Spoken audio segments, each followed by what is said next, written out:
If you're looking for a cookie that is both healthy and delicious, look no further.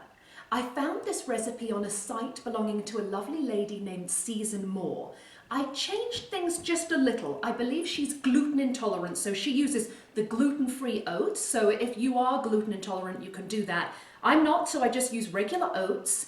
I eliminated the half a teaspoon of salt. You may want to keep it.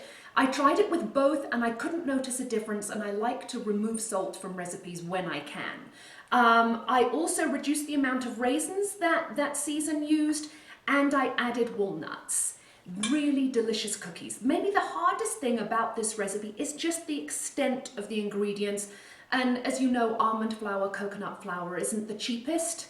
Being healthy isn't always cheap, unfortunately. But I get the almond flour at Costco when they have it. I buy it up.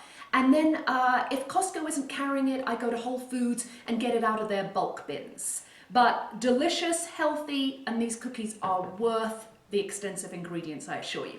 So we're going to start with 1.5 cups of oats.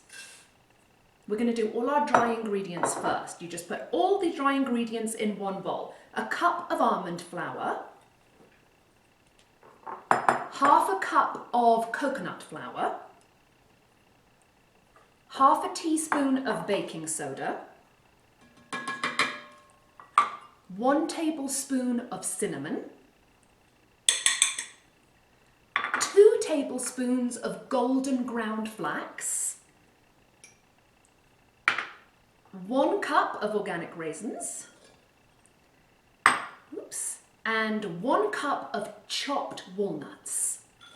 So in it all goes, and I'm just going to mix it all together, and then we'll be ready for our wet ingredients. I like to combine the wet ingredients together first before I add it to the dry. So here we have half a cup of melted coconut oil, half a cup of honey,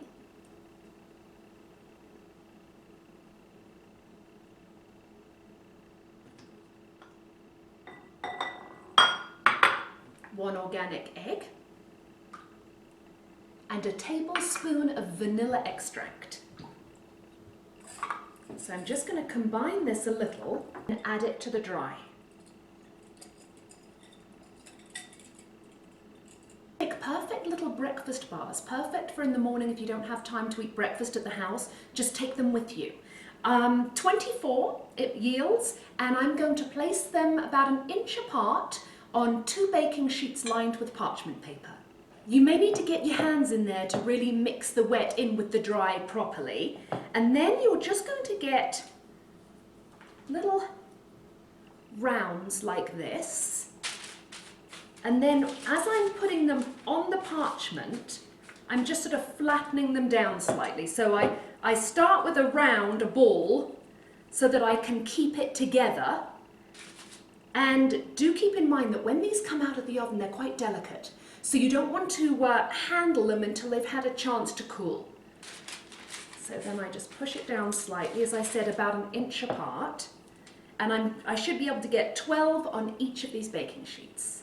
These just needed 10 minutes in a 350 oven. I'm going to leave them on the baking sheets to cool and harden, and then transfer them to the cooling rack. I hope you try them. I know you'll love them.